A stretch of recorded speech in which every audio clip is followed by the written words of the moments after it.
The fluorescent lights hummed above Marcus Webb's head as he wiped his hands on a rag that had seen better days. The garage smelled like it always did: motor oil, brake fluid, and the faint metallic tang of rust. His back ached from spending the last 3 hours under a Ford F-150 with a transmission that had given up somewhere around its second 100,000 miles. The owner couldn't afford a replacement, so Marcus had done what he always did: found a way to make the broken parts work a little longer. The clock on the wall read 6:15. He was already late. His phone buzzed for the third time in 20 minutes. Sophie. He didn't need to look at the screen to know. His daughter had a sixth sense for when he was running behind, and she wielded guilt with the precision of a surgeon. Marcus peeled off his work gloves and thumbed the screen. Ba noi saujovema. He closed his eyes. She'd switched to Vietnamese, which meant she was either really worried or really annoyed. Probably both. I know, baby girl. I'm cleaning up right now. Bà hóa đây nhé. Hùa thật chứ không phải hùa kiểu bà thường nói. Marcus felt the familiar weight settle in his chest. The kind of promise she was asking for, the real kind, not the hopeful kind he usually gave, was harder to make when you'd already broken too many of them. I promise for real this time. Okay, I made spaghetti. It's getting cold. The call ended before he could respond. 9 years old and already an expert at making him feel like the worst father in Richmond. He set the phone down on the workbench and stared at the framed photograph next to his toolbox. Two men in desert camouflage, arms slung over each other's shoulders, grinning like they owned the world. Marcus looked younger in the picture, his face not yet carved by the weight of things he couldn't fix.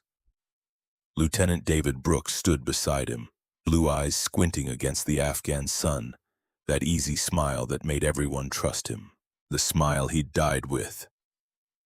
Marcus blinked and the memory came anyway, uninvited and sharp. The sound first, a crack that split the air, then the deep bass rumble that followed. The Humvee lifting off the ground like a toy, flames blooming orange and black against the pale desert sky. Brooks' voice cutting through the radio static, shouting his name. Then nothing. Just smoke and silence, and the terrible understanding that he'd been right about the IED, and no one had listened. His hand trembled as he set the frame back down. 6 years and it still felt like yesterday. The garage door rattled as someone knocked. Marcus turned, expecting Mrs. Chen from down the street coming to ask about her Civic again. Instead, a younger guy stood there in a wrinkled polo shirt, phone pressed to his ear, looking annoyed. Yeah, I'm here now. No, the place looks closed. I don't know, some auto shop in... The guy lowered the phone. You open? Marcus glanced at the clock again. 6:20. Sophie's spaghetti would be ice cold by now. Not really, I was just heading out. The guy's face fell. Come on, man. My alternator's dead and I've got a flight at 9. AAA said it'd be 2 hours minimum. Marcus looked past him at the Honda Accord sitting in the lot, hazard lights blinking weakly. The desperation in the guy's voice was real enough, but so was the promise he'd just made to Sophie, and he'd already used up most of his credibility with her this month. There's a shop 3 miles up on Broad Street. They do emergency work. I called them. They're booked solid. The guy stepped closer and Marcus could see the sweat on his forehead despite the cool October evening. Look, I'll pay cash. Double your normal rate. I just need to get to the airport. The weight of responsibility pressed down on Marcus's shoulders. It always did. Every stranded driver was someone who needed help, and walking away felt like a betrayal of something fundamental. But Sophie needed him too, and she'd been patient for too long. I'm sorry, I can't help you tonight. The guy's expression shifted from desperate to angry. Seriously? What kind of mechanic turns down easy money? The kind who promised his daughter he'd be home for dinner. Marcus grabbed his jacket from the hook by the door and killed the overhead lights. The guy was still standing there when Marcus locked up, muttering into his phone about small-town service and incompetence. Marcus let it roll off. He'd learned a long time ago that you couldn't save everyone, and trying would only get you killed. or get someone else killed while you stood there watching. The drive home took 15 minutes through streets that emptied out after the commuter rush. Marcus lived in a neighborhood that real estate agents called up and coming, and everyone else called cheap. His duplex sat at the end of a block lined with similar structures, all of them wearing the same tired expression of deferred maintenance. Sophie was waiting on the porch when he pulled up, her small frame silhouetted against the yellow glow of the porch light. "You're 45 minutes late." "I know. I'm sorry." She didn't move as he climbed the steps. Her arms were crossed and her face held that serious expression she got when she was trying to be grown up about something that hurt. "The spaghetti's cold now. I put it in the fridge. We can heat it up."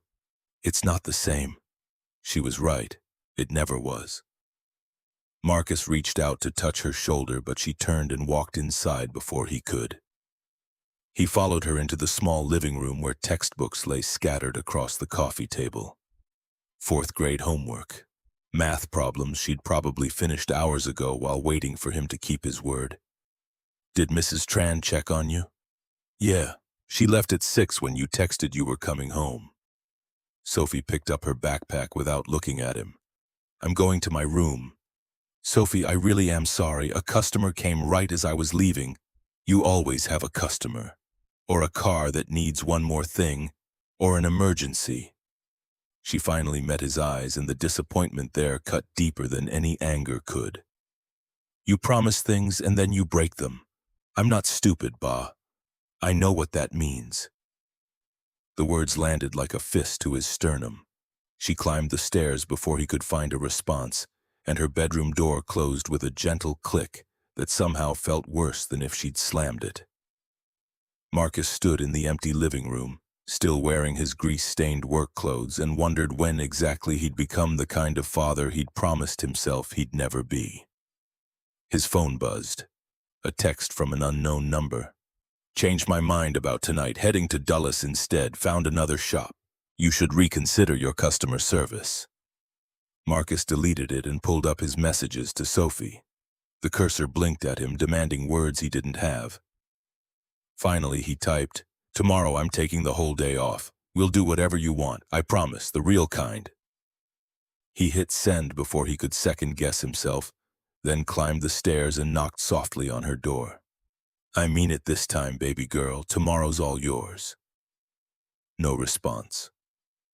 He pressed his palm against the wood for a moment, then retreated to his own room. The photograph of him and Brooks sat on the nightstand, another copy of the same image he kept at the shop. Marcus picked it up and studied Brooks's face, trying to remember the exact sound of his voice, the way he'd laugh at terrible jokes, the calm certainty he'd brought to every impossible situation. "I'm trying, Dave," he whispered to the silent room. "I'm really trying." But trying hadn't saved Brooks, and it wasn't enough for Sophie either. He set the photo down and closed his eyes, but sleep was a long time coming. The next morning arrived cold and clear, October air sharp enough to sting. Marcus kept his promise. He didn't check his phone when it buzzed with service requests. He didn't make excuses when Mrs. Chen called about her Civic. He took Sophie to the Science Museum, then to her favorite Vietnamese restaurant for pho, then to the bookstore where she spent 45 minutes selecting 3 novels about dragons and magic. They drove home as the sun painted the sky orange and pink, and for the first time in months, she fell asleep smiling in the passenger seat. Marcus carried her inside, tucked her into bed, and finally allowed himself to believe he might be getting this father thing right after all. His phone rang at 7:15. Unknown number. He almost didn't answer. "Webb's Auto Repair." Silence on the other end, then a woman's voice, clipped and professional. "Is this Marcus Webb?" "Yeah. Who's this?" "I'm calling about an urgent matter. Are you available for a roadside repair tonight? I'm willing to pay premium rates."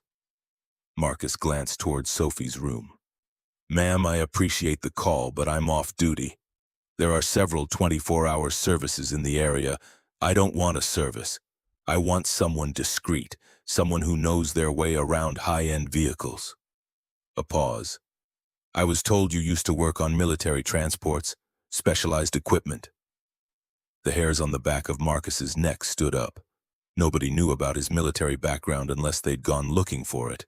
He'd been careful to keep that part of his life buried under 6 years of ordinary mechanic work. Who told you that? A mutual acquaintance. Look, I'm stranded on Route 81 about 20 miles outside Richmond. Flat tire. I need someone who can get here quickly and keep quiet about it. Ma'am, a flat tire isn't exactly a specialized job. Just get here. I'll make it worth your time. The call ended before he could refuse. Marcus stared at his phone, every instinct screaming that this was a bad idea. Strange calls about military background, demands for discretion. Premium pay for a simple tire change, none of it added up to anything good. He should delete the call log and forget it happened. Instead, he found himself checking on Sophie one more time, still sleeping. He scribbled a note and left it on the kitchen table. Emergency call. Back soon. Love you. Ba. The lie tasted bitter, but he told himself it was close enough to the truth. Route 81 stretched dark and empty under a sky threatening rain. Marcus's Chevy Silverado ate up the miles while questions churned through his mind. Why had the woman insisted on him specifically? How did she know about his military service? And why did everything about this feel like a setup? He almost turned around 3 times the 4th time he saw the car. A Mercedes-Benz GLS, matte black and expensive, sat on the shoulder with its hazard lights blinking weakly against the gathering dark. A woman stood beside it, phone pressed to her ear, wearing a charcoal coat that probably cost more than Marcus made in a month. She looked up as he pulled over, her expression flickering between relief and irritation. Marcus grabbed his toolbox and climbed out. Rain had started to fall, light but steady, turning the asphalt slick and reflective. You the one who called? The woman ended her call without answering whoever was on the other end. You're Marcus Webb? That's what my license says. Can you change a tire, or are you planning to stand there asking questions?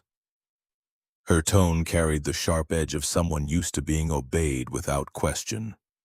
Marcus had dealt with officers like that in the military, people who confused rank with competence. He swallowed his first response and walked to the rear of the Mercedes without a word. The tire was shredded, rubber peeled back from the rim in ways that made him pause. He knelt in the rain, running his fingers along the tear, too clean, too uniform. Tires didn't fail like this from road debris. How fast were you going when this happened? Does it matter? Depends on whether you want an honest assessment or just a replacement. The woman stepped closer, and Marcus could feel her studying him. I was doing 70. The tire blew without warning. Marcus pulled his flashlight from his belt and examined the sidewall more carefully. The damage pattern was all wrong. He'd seen enough combat zone sabotage to recognize the work of someone who knew exactly what they were doing. You got enemies, ma'am? Excuse me? He pointed the beam at the cut hidden beneath the shredded rubber. This wasn't a blowout. Someone weakened your tire, cut it just deep enough that it would fail at highway speed. The woman went very still. That's impossible. No, ma'am. That's professional. Marcus shifted the light toward the wheel well, checking the brake assembly out of habit. The line looked clean at first glance, but something nagged at him. He moved closer, using his pocket knife to scrape away a thin layer of road grime. A bead of hydraulic fluid glistened in the flashlight beam. Don't drive this car. What? He stood, water dripping from his jacket. Your brake line's been cut, not all the way through, just enough to weaken it. Same principle as the tire. Whoever did this wanted both to fail at the same time.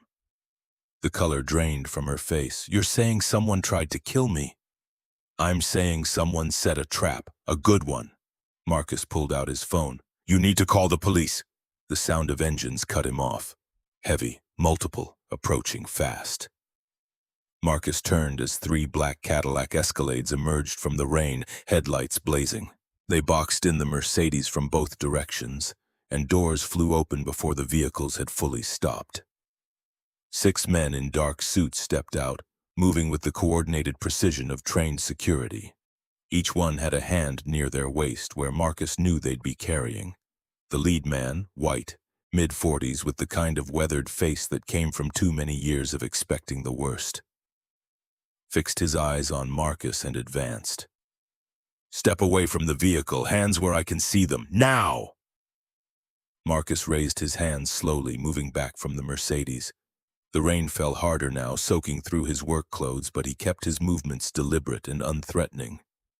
These weren't cops. Private security, probably high-end given the hardware and the coordination. The kind of people who didn't ask questions before they put you on the ground. The woman's voice cut through the rain. "Ryan, he was helping me." "Ms. Sterling, please step back. We'll handle this." So she had a name, Sterling. The way the security chief said it carried weight, the kind that came with money and influence. Marcus filed that away and kept his hands high. Ryan approached, his right hand resting on what Marcus could now see was a Glock 19 in a hip holster. "Name?" "Marcus Webb." "What are you doing here?" "Changing a tire, or I was until you showed up." "How did you know Ms. Sterling was here?" "She called me, asked for roadside help." Ryan's eyes narrowed. "She called you specifically?" "That's what happened. And you just happened to be available? At night? In the middle of nowhere?" Marcus met his gaze without flinching. "I'm a mechanic. People call when they need help. I show up." One of the other security guards crouched by the tire, examining it with a flashlight. "Sir, there's definitely damage here. Looks deliberate." Ryan moved past Marcus to see for himself, keeping one eye on the mechanic. The guard pointed out the same cuts Marcus had found, then shifted to the brake assembly. Ryan's expression hardened. "When did you notice this?" Marcus lowered his hand slightly. "About 3 minutes before you arrived. I was checking the tire and saw something wrong with the brake line." "And how exactly would a random mechanic know to check for sabotage?" The question carried accusation, suspicion, and a threat all wrapped together. Marcus had heard that tone before, usually right before someone made a decision that got people killed. "Because I used to do this for a living." "Do what?" "Find the things people don't want found." Ryan's hand moved closer to his weapon. "That's not an answer." Ms. Sterling stepped forward, rain streaming down her face. "Ryan, check what he's saying. Look at the brake line yourself." The security chief hesitated, then gestured for one of his men to cover Marcus while he examined the Mercedes. 2 minutes of silence followed, broken only by the rain and the distant rush of occasional traffic on the highway. Finally, Ryan straightened and pulled out his phone. "Get me forensics. I need a full vehicle sweep." He paused, listening. "I don't care what time it is. Get them here now." He ended the call and turned back to Marcus. "You're not going anywhere until we verify your story." "Didn't plan on it?" Another guard approached with a laptop. "Sir, I pulled the dashcam footage from the last 6 hours. They huddled around the screen while Marcus stood in the rain, water pooling in his boots. He could have tried to leave. His truck was right there, engine still running. But running would only confirm whatever suspicions they already had. Better to let them check the facts and realize he was telling the truth. The laptop's glow reflected off Ryan's face as he watched the footage. His jaw tightened. "Back it up. There. Freeze it." Ms. Sterling leaned in to see. Marcus couldn't make out the screen from where he stood, but he could read the shift in her posture. Fear replacing irritation. Ryan looked up at Marcus. "What did you do in the military?" "I was an engineer. Vehicle security. Be more specific." "I found bombs and sabotage before they killed people." The words hung in the wet air between them. Ryan's expression shifted, suspicion giving way to calculation. He glanced at the Mercedes, then back at Marcus. "Show me exactly what you found." Marcus approached slowly, kneeling beside the wheel well. He pointed to the brake line first. "See the cut? It's about halfway through the line, positioned where normal inspection wouldn't catch it. At low speeds, the pressure holds, but at highway speed, especially in a turn, the line fails and the brakes go out. Exactly. And the tire? Marcus shifted the flashlight to the sidewall. Same principle. They weakened it with precision cuts, then probably used a spike insert to guarantee failure. The tire goes out first. Driver slows down, tries to control the vehicle. That's when the brake failure hits. Ryan's face had gone pale. When would it have happened? Marcus considered the damage pattern, the depth of the cuts, the hydraulic leak. Based on the fluid loss, you would have made it maybe half a mile. There's a sharp curve about a quarter mile up the road. If I were setting this up, I'd want the failure to happen there. Ms. Sterling's voice came out barely above a whisper. The Shenandoah curve? That's a 90-degree turn with a 50-foot drop on one side, Ryan said. If the brakes failed there... He didn't finish. He didn't need to. They all knew what a vehicle moving at highway speed would do when it hit that curve with no brakes and a blown tire. One of the guards cleared his throat. Sir, the footage shows a white cargo van at the gas station. It was parked next to Ms. Sterling's vehicle for approximately 90 seconds. Driver got out, walked around the rear quarter panel, then left. No plates. Get me a screenshot. Run it through facial recognition. Ryan turned to Marcus. You said you used to do this for a living. Where? Marcus stood, brushing water from his hands. Afghanistan. Kandahar Province. Convoy Security Detail. What unit? Special Transport Group, 3rd Battalion, 2012 to 2018. Why'd you leave? The question landed like a punch. Marcus could feel Brooks's hand in his, could hear the whisper that had become his last words, could smell the smoke and blood and burning metal. He forced his voice to stay level. Lost someone. Decided I was done watching people die. Ryan studied him for a long moment, then holstered his weapon. Ms. Sterling, we need to move you to a secure location. The convoy's been compromised. All vehicles? Just yours. The others are clean. But we can't risk using this one. Can you tow it? Marcus shook his head. Towing could shift the brake pressure enough to rupture the line completely. You'd lose all hydraulic fluid before you made it a mile. So what do you suggest? Marcus walked back to his truck and retrieved a specialized clamp from his toolbox. He'd carried the same kit in Afghanistan back when preventing mechanical failures meant the difference between coming home and getting shipped back in pieces. The clamp was designed to seal damaged hydraulic lines temporarily, long enough to move a vehicle safely under controlled conditions. I can install a pressure lock. It'll hold the line stable as long as you don't go over 25 miles per hour. Get you to wherever you need to go. Ryan watched as Marcus worked, the professional efficiency with which he accessed the brake system and positioned the clamp. The rain had soaked through everyone's clothes now, turning the shoulder into a slick, miserable worksite. Marcus didn't mind. He'd worked in worse conditions and at least no one was shooting at him. The clamp clicked into place. Marcus checked the pressure gauge twice, then stood. That'll hold, but I mean it about the speed limit. Push it any faster and the clamp could fail. How long will it take to get to Sterling Defense Headquarters from here? At 25 miles per hour, about 45 minutes. Ryan pulled out his phone again. We'll need to adjust the route. Take surface streets instead of the highway. Ms. Sterling stepped closer to Marcus, her previous irritation replaced by something that might have been respect, or maybe just recognition that she'd misjudged him. Thank you. You may have saved my life. Just doing what needed doing. I'd like you to come with us. We may need someone who understands this kind of sabotage. Marcus thought of Sophie sleeping in her bed, the note he'd left on the kitchen table, the promise he'd made to himself about being a better father. Every instinct told him to politely decline, go home, and let these people handle their own problems. Then he looked at the brake line, at the precise cuts designed to kill without leaving obvious evidence, and thought about what would have happened if he'd turned down that phone call. Ms. Sterling would be dead in a ravine right now, and whoever had set this trap would have gotten away with it. My daughter's at home. We can arrange protection for her.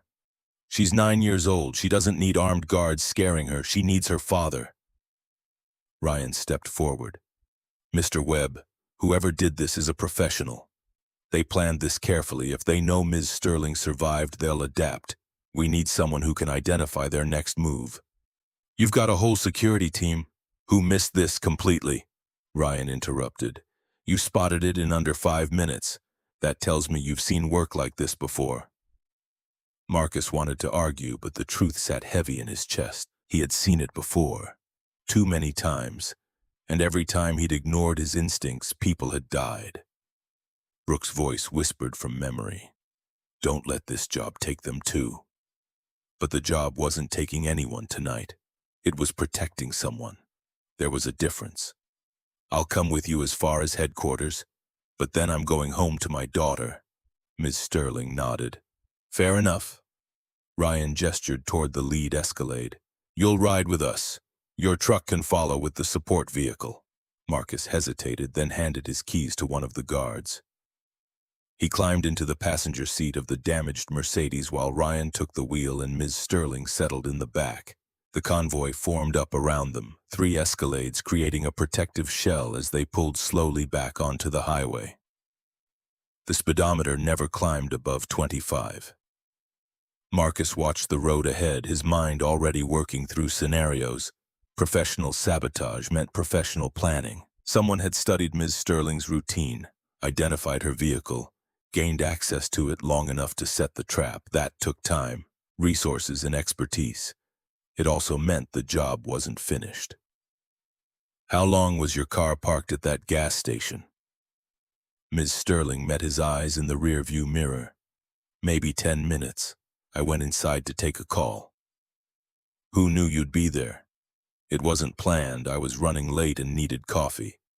So either someone was following you and took advantage of the opportunity, or they had access to her schedule and predicted she'd stop there. Ryan finished. Marcus nodded. How many people know your routine? Too many. Executive team, security detail, administrative staff. Probably 40 people at minimum. Any recent terminations? Disciplinary actions? Ms. Sterling's expression darkened. We fired our CFO 8 months ago. Gerald Voss. He was embezzling company funds. How much? $40 million. Marcus whistled low. That's motive. It's circumstantial. Gerald's trial starts Monday. I'm the primary witness. The pieces clicked together in Marcus's mind with the clarity of a well-executed plan. Remove the witness before the trial. Make it look like an accident. No murder investigation, no additional scrutiny, just a tragic loss that would throw the prosecution into chaos. He's going to try again. Ryan's hands tightened on the steering wheel. We'll increase security protocols. Full sweep of all vehicles daily, limited access to Ms. Sterling's schedule. Won't matter if he's already inside your organization. The words dropped into the car like stones. Ms. Sterling leaned forward. What do you mean? The gas station timing. You said you didn't plan to stop there, but someone was ready. That means either they were following you close enough to react immediately, which we would have spotted, Ryan said, or they knew you well enough to predict your behavior, which means someone close to you is feeding information to whoever did this. Silence filled the vehicle. The rain had lightened to a drizzle, and the convoy's headlights reflected off wet pavement as they navigated surface streets toward downtown Richmond. Marcus could feel Ryan processing the implications, running through his team in his mind, looking for cracks in the wall of trust he'd built around Ms. Sterling. I've known most of my team for over a decade. Then you know them well enough to know who might have financial problems, who's gotten divorced recently, who has family in trouble, anyone vulnerable to pressure or bribes. Ryan's jaw worked as he considered it. I'll need to review personnel files, background checks, financial records. Do it quietly. If there is a leak, you don't want them to know you're looking. The Escalade ahead of them slowed, and Marcus saw why. A white cargo van sat at an intersection, hazard lights blinking. His entire body tensed. Ryan, I see it. The security chief spoke into his radio. All units, white cargo van at the intersection of Grace and Adams, possible hostile. Maintain formation but prepare for evasive action. The convoy adjusted, vehicles spreading slightly to give themselves maneuvering room. Marcus's hand moved instinctively to the door handle, ready to bail if the van made a move. But it didn't. As they passed, he caught a glimpse of the driver. Middle-aged, frustrated, phone pressed to his ear. Not a threat, just someone with car trouble. Marcus exhaled slowly and released the door handle. Sorry, probably nothing. Don't apologize for being cautious. Ryan's voice held a note of professional respect. In this business, paranoia keeps you alive. They drove in silence for another mile. The tension in the car had shifted from immediate crisis to the slow burn of sustained alertness. Marcus recognized the feeling from convoy duty. The knowledge that the next hour could pass without incident or explode into violence with no warning. You had to stay ready for both. Ms. Sterling spoke from the back seat. You said you lost someone in Afghanistan. How did it happen? Marcus kept his eyes on the road ahead. IED. I detected the signature but couldn't convince command to stop the convoy. We drove right over it. Were you in the vehicle that was hit? No, my friend was. I'm sorry. Yeah, me too. The city lights of Richmond grew brighter as they approached the downtown core. Sterling Defense Technologies occupied a 15-story glass and steel tower that rose like a monument to corporate success. The convoy pulled into an underground parking garage, security barriers rising to let them pass. Marcus counted 6 armed guards in the garage alone. Ms. Sterling didn't just have protection.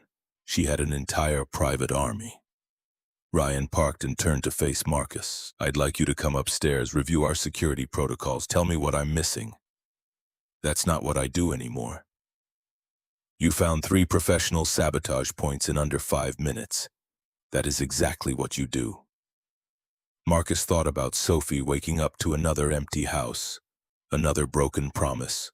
But he also thought about the precision of those cuts, the calculated cruelty of a plan designed to murder someone and make it look random.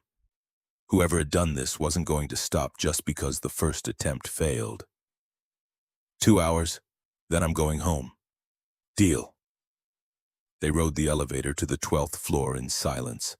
The doors opened onto a suite of offices that screamed executive privilege, polished marble, art that probably cost more than Marcus's house, furniture that looked uncomfortable by design.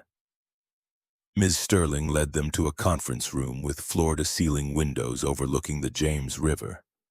Ryan spread out building schematics and security protocols on the table. Marcus studied them with the same focus he'd once applied to convoy routes through hostile territory. The patterns were different, but the principles remained the same. Find the weak points, identify the gaps, figure out where an enemy would strike next. Your vehicle access is too open. Anyone with a company badge can reach the executive garage. We have cameras. Cameras don't stop someone who knows where to stand to avoid them. You need physical checkpoints, human verification, not just badge scans. Ryan made notes. What else? Your protection detail is predictable. Same faces every day, same rotation schedule. Makes it easy for someone to study your patterns and plan around them. Randomization protocols? Would help. Also, Marcus pointed to the route maps. You're using the same 3 paths to move Ms. Sterling between locations. That's suicide if someone's watching. We vary the timing. Timing doesn't matter if they know the route. They just wait at a choke point and spring the trap when you show up. Ryan's expression had shifted from defensive to focused. He was listening now, really listening, the way good soldiers did when someone spoke from experience.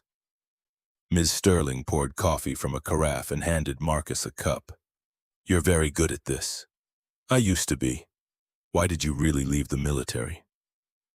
The question was gentle, but it cut deep anyway. Marcus took a sip of coffee to buy time, knowing that whatever he said next would reveal more than he wanted.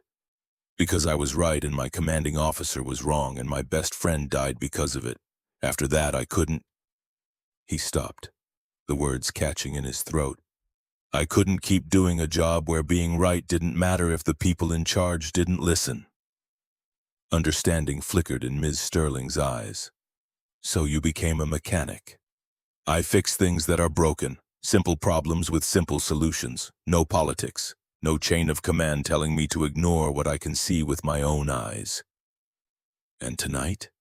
Tonight I stopped to help someone who needed it. That's all. Ryan's phone buzzed. He glanced at the screen and his face went pale. We've got a problem. Ryan's phone lit up his face in the dim conference room, casting shadows that made his expression even grimmer. He turned the screen toward Marcus and Ms. Sterling without a word. The image showed a residential street shot from a distance through what looked like a telephoto lens. A small duplex with peeling paint and a rickety porch. Marcus's stomach dropped as recognition hit. That was his house. And there, framed in the living room window, was Sophie. The timestamp read 15 minutes ago. They know where you live. Ryan's voice carried the flat certainty of someone delivering bad news he'd seen coming. This came to Ms. Sterling's personal email. No message, just the photo. Marcus was already moving toward the elevator before the words fully registered. Ms. Sterling stepped into his path, her hand raised. Wait, if you run home now, that's exactly what they want. They're trying to separate you from us.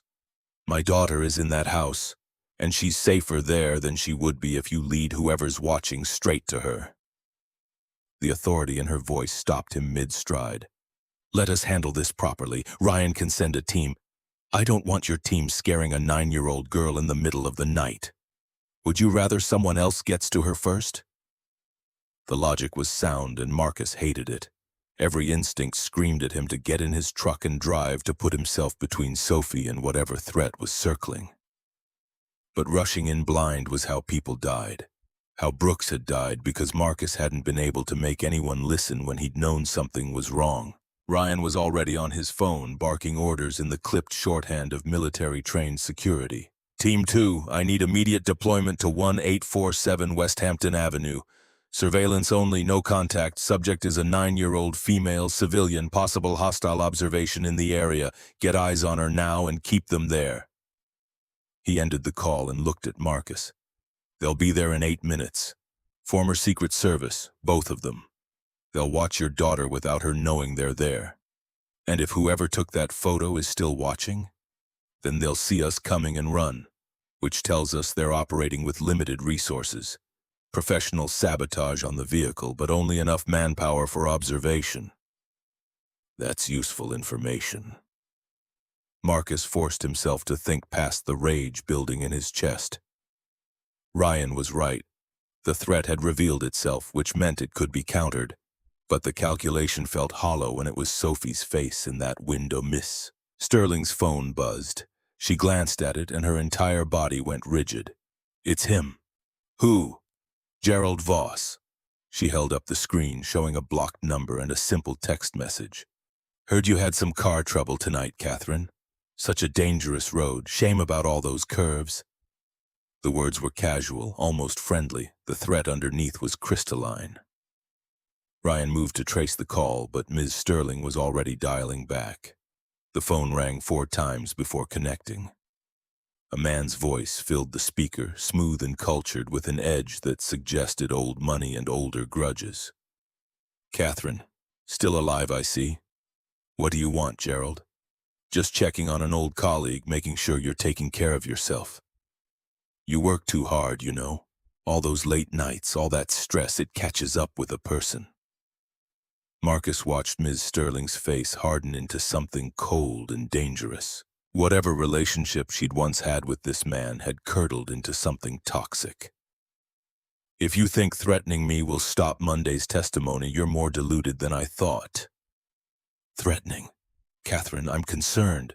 Someone tried to kill you tonight, a professional job from what I hear. You must have made quite a few enemies building that empire of yours. Cut the performance. We both know you hired someone. Do we? That's a serious accusation. I hope you have proof, because my lawyers are very good at making accusations disappear. A pause. Then the voice shifted register, losing its polish. You destroyed me, Catherine.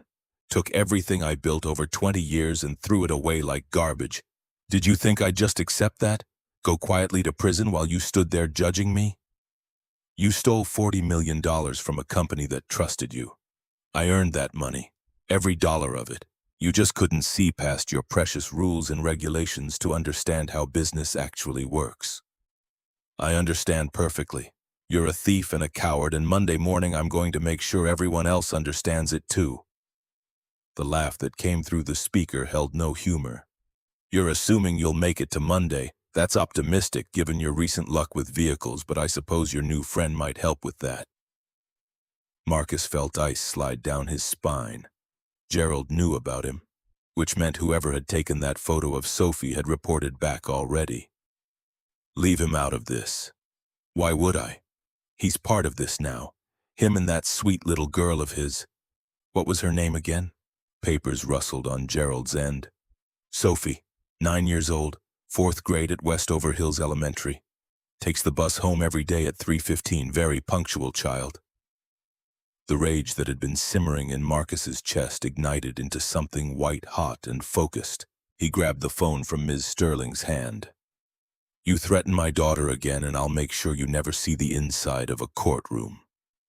And who are you exactly, the mechanic? How noble defending your employer. But you're out of your depth, friend. This isn't Afghanistan. You can't just shoot your way through problems here. I never shot anyone. I found the traps before they went off. That's what I'm going to do to you. Is that so? Well, I look forward to watching you try. In the meantime, give Sophie my best. Sweet dreams, gentlemen. The call ended.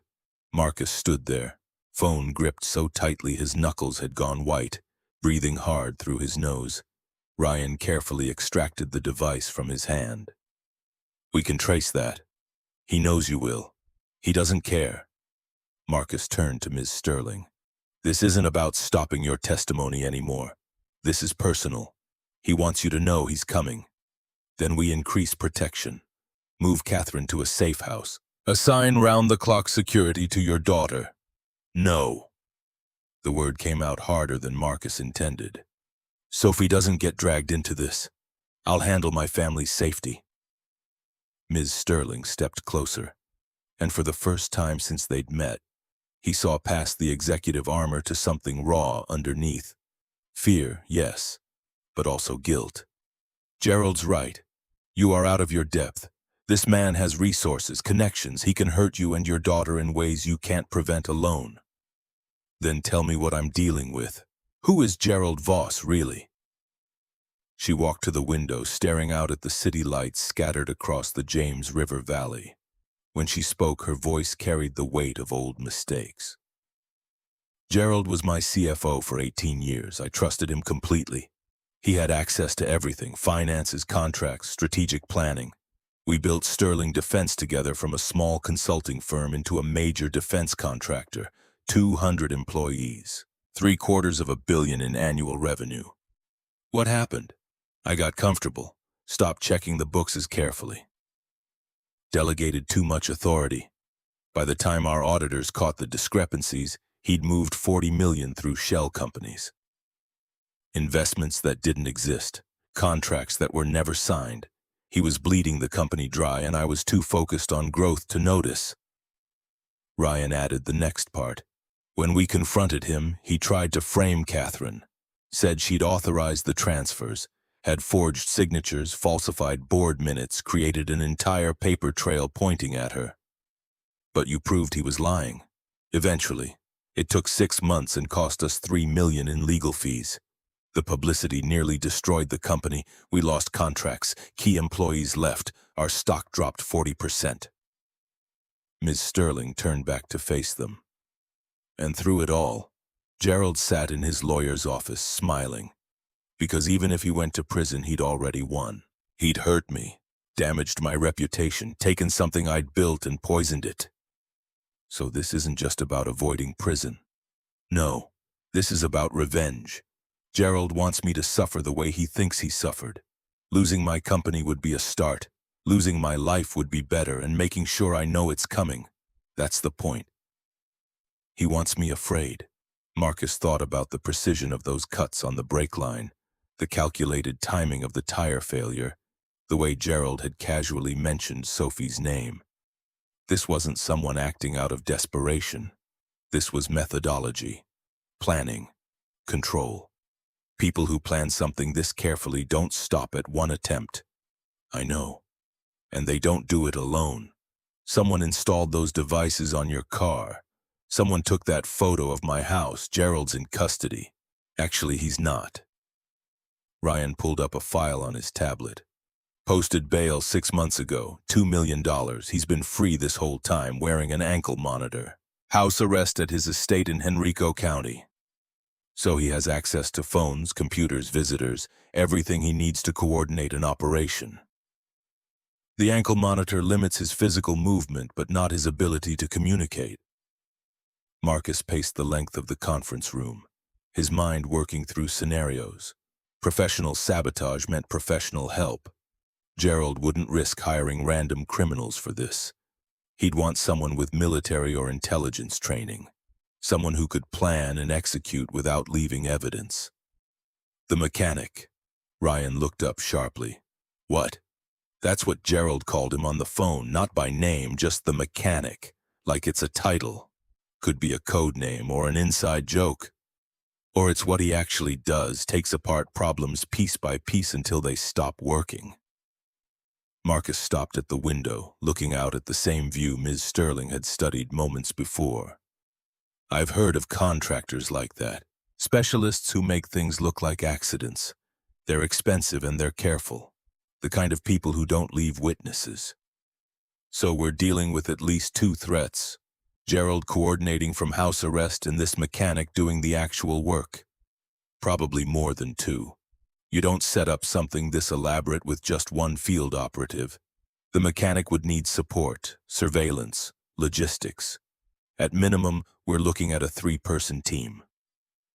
Ms. Sterling sank into a chair, the exhaustion finally catching up with her. How do you know all this? Because it's how I'd do it. If I wanted to kill someone and make it look random, I'd study their patterns for weeks, map their routes, identify choke points. Build multiple options so if one failed I had backups ready. He turned to face them. Gerald's had 8 months to plan this. That's more than enough time to put together a comprehensive operation. Then what do? We make him think his plan is working. Ryan frowned. Explain. Marcus pulled up a chair, his exhaustion pushed aside by the familiar mental engagement of solving a tactical problem. Right now, Gerald knows his first attempt failed. He knows I'm here. He knows you're increasing security. Every move we make from this point forward he'll be watching for, so we give him what he expects to see. Which is? Panic, defensive posture. Ms. Sterling locked down in a secure location while we scramble to figure out his next move. Meanwhile, he's planning that move, adapting, finding the gaps in whatever protection we put in place. And the alternative?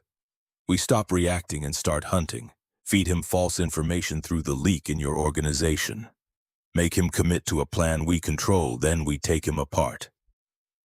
The silence that followed held a different quality than before. Ryan was calculating odds, running scenarios, weighing risks. Miss Sterling was studying Marcus with an intensity that suggested she was reevaluating everything she thought she knew about small-town mechanics.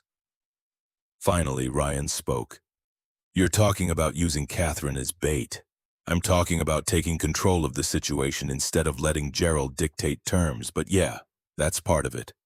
Absolutely not. Ms. Sterling stood and the executive authority snapped back into place. I won't risk my employees' lives on some elaborate counter-operation. We'll do this by the book. Maximum security until the trial. Let Gerald make his next move and we'll be ready. You won't be ready. Marcus kept his voice level, but he could feel Brooks's ghost at his shoulder, whispering warnings about officers who thought following procedure was the same as being safe.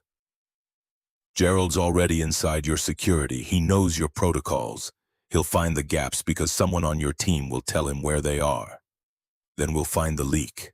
How? Run background checks on everyone? That takes weeks. Interview them all? The guilty one will just lie. Meanwhile, Gerald keeps planning and you keep waiting for a threat you can't see coming. Ryan cleared his throat. He has a point, Catherine. Defense is reactive. We'd be giving Gerald the initiative. And your plan gives him what, exactly? A chance to kill me in a controlled environment? I'm not interested in being a martyr for tactical elegance. You won't be a martyr if we do this right. Marcus leaned forward, elbows on the table. But you need to trust that I know how these operations work. I've seen them from both sides. The people trying to stop them and the people trying to make them succeed. Right now, you're predictable. We make you unpredictable, Gerald's plan falls apart. Or it accelerates. He gets desperate and takes risks. Desperate people make mistakes. That's when you catch them. Ms. Sterling looked at Ryan, then back at Marcus. The calculation happening behind her eyes was complex, weighing trust against survival, protocol against necessity. Finally, she nodded once. 2 conditions. First, my security team stays in place. You advise, but Ryan makes the final calls. Second, if this goes wrong and people get hurt, it's on me, not you. I'm the one making this decision. Agreed. Then tell me what you need. Before Marcus could answer, Ryan's phone buzzed again. He checked it and his expression darkened. Team 2 just arrived at your house. Your daughter's fine, but there's a problem. What kind of problem? The car that was watching earlier is gone, but they found something on your porch. The elevator ride down to the parking garage felt like it took hours. Marcus wanted to demand details, but Ryan was already coordinating with his team, issuing orders in that rapid-fire efficiency that came from years of crisis management. Miss Sterling stood beside Marcus, silent, her earlier frustration replaced by something that looked like regret. They climbed into one of the Escalades, Ryan driving with 2 guards following in a second vehicle. The streets of Richmond rolled past, empty at this hour except for the occasional taxi or delivery truck. Marcus watched the city blur into residential neighborhoods, familiar landmarks that felt alien under the weight of immediate threat. His phone buzzed. Sophie. Ba? There's a package on the porch. Should I bring it in? Marcus's blood turned to ice. No, don't touch it. Don't even go near it. Are you inside? Yeah, I was getting water and I saw it through the window. It's weird because it's like 2 in the morning. Listen to me very carefully. I need you to go to your room, close the door, and stay away from windows. Can you do that? Bah, you're scaring me. I know, baby girl, but I need you to trust me. Go to your room right now. I'm on my way home. Okay. The fear in her voice nearly broke him. How long? 10 minutes. Just stay in your room. The call ended. Marcus turned to Ryan. How far out are your people? They're there now. Evacuating your daughter was the next step, but if you've told her to stay inside, I'm not letting strangers drag my daughter out of her house in the middle of the night unless there's no other choice. Your team can check the package from a safe distance. If it's an explosive, then we'll deal with it. But I'm betting it's not. Gerald wants fear, not collateral damage. He's sending a message. The Escalade accelerated, Ryan pushing the speed limit as they navigated toward West Hampton. Marcus's neighborhood materialized out of the darkness. Familiar houses, familiar cars, everything exactly as it should be except for the 2 unmarked vehicles parked 3 houses down from his duplex. A man in civilian clothes approached as they pulled up. Early 30s, athletic build, moving with the controlled awareness of someone trained to expect trouble. He nodded at Ryan. Packages on the front porch. Standard cardboard box, no markings, no return address. Thermal scan shows no heat signature. X-ray reveals what looks like paperwork inside. No wires, no electronic components. You're sure? 95%. But if you want EOD to take a look, no time. Marcus was already moving toward the house. Ryan caught his arm. Wait for the all clear. That is my daughter in there. I'm not waiting for anything. He pulled free and walked up the porch steps, each board creaking under his weight. The box sat centered on the welcome mat, professionally packaged with clean tape seams. Marcus knelt beside it, studying the exterior for any signs of tampering or threat. Nothing obvious, just a box. He picked it up. Light, maybe a pound, if that. The front door opened and Sophie stood there in her pajamas, eyes wide with fear and confusion. Marcus set the box down immediately and pulled her into a hug. "You okay? What's happening? Why are there men with guns and cars outside?" "It's complicated, baby girl, but you're safe. I promise you're safe." "Is someone trying to hurt us?" The question was direct, and Sophie's eyes demanded an honest answer. Marcus had never lied to his daughter about the serious things, and he wasn't going to start now. "Someone's trying to scare us, but they're not going to succeed." Ryan appeared behind them, having apparently decided the package was safe enough to approach. He gestured to the box. "May I?" Marcus nodded. Ryan produced a tactical knife and carefully sliced through the tape, opening the flaps with deliberate slowness. Inside, a single manila folder rested on top of bubble wrap. Ryan lifted it out and opened it. Photographs spilled onto the porch. Sophie at school, walking to the bus. Sophie at the library checking out books. Sophie at the playground near their house, laughing on the swings. Dozens of photos spanning what looked like several weeks. Each one professionally composed, taken from concealed positions. The message was brutally clear: we can reach her whenever we want, and underneath all the photos a single sheet of paper with typed text. The past has a way of catching up, doesn't it, Marcus? Ask yourself, is one woman's life worth your daughter's safety? Because those are the stakes now. Walk away and Sophie stays safe. Keep helping Catherine Sterling and we'll have to make different arrangements. You have until Monday morning to decide. A friend. Marcus crushed the paper in his fist, rage and fear warring in his chest. Sophie had seen the photos. She pulled closer to him, trembling. "Bah, who took these?" "Bad people. But they're not going to hurt you." "How do you know?" "Because they would have already," he wanted to say. "Because this is psychological warfare, not an actual threat. Because the moment they harm a child, every resource in the city comes down on them and Gerald loses his chance at Catherine." But he couldn't explain tactical logic to a 9-year-old girl who just saw proof that strangers had been following her for weeks. "Because I'm not going to let them, and neither are these people." He gestured to Ryan and the guards. "They're going to keep you safe while I make sure the bad people can't hurt anyone." "By helping that woman? The one from the phone call?" "Yeah. But they said if you help her..." "They're lying, Sophie. People like this, they try to control you by making you afraid. But if we give in to fear, they win, and I didn't teach you to let bullies win, did I?"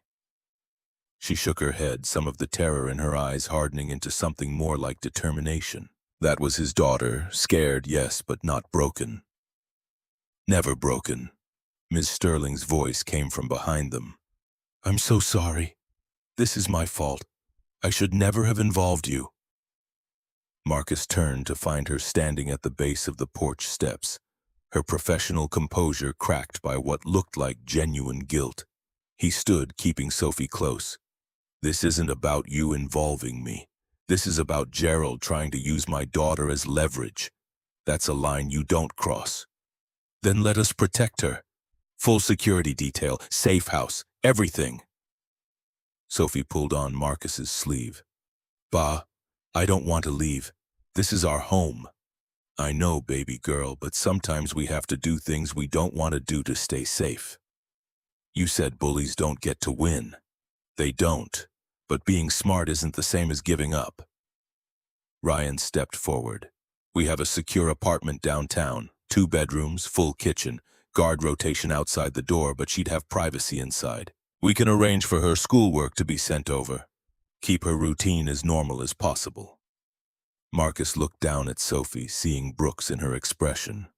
That stubborn refusal to accept an outcome she didn't like. The same stubbornness that had gotten him killed when he'd refused to evacuate even though Marcus had told him the convoy was compromised. "What do you think, Sophie? Want to stay somewhere safe for a few days while Ba deals with this? Will you be there?" "Not all the time, but I'll visit every day." "Can I bring my books? As many as you want." She considered for a long moment, then nodded.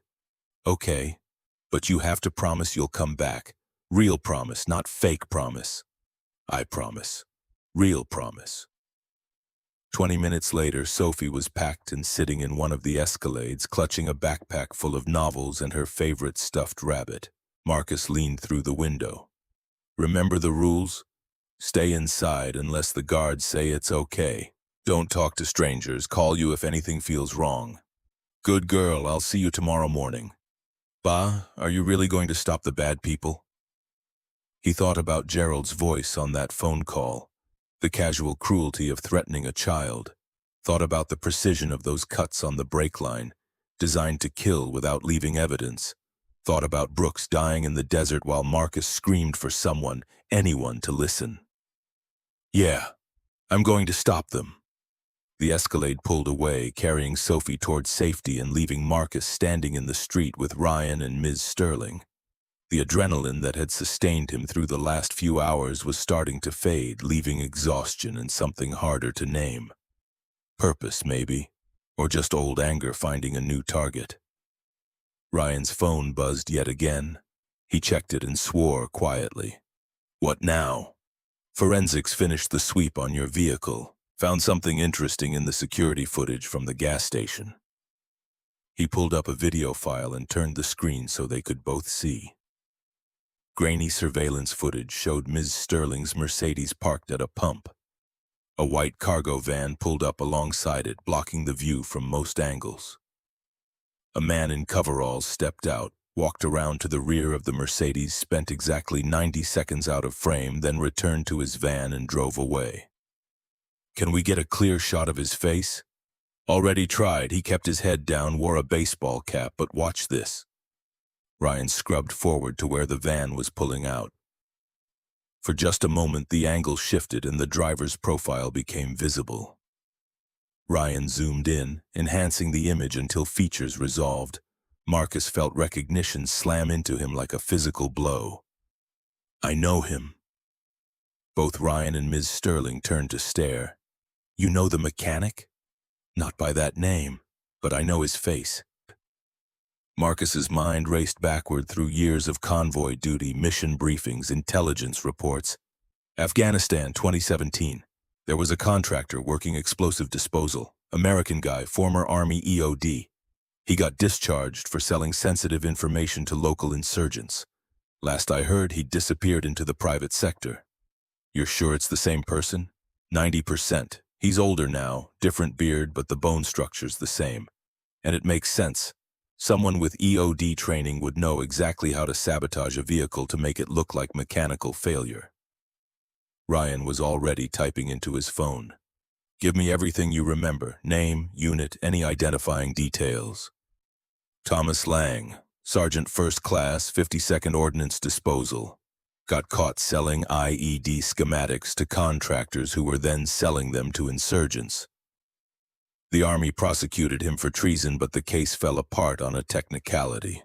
They gave him a dishonorable discharge and let him walk. And now he's working for Gerald Voss. Looks that way.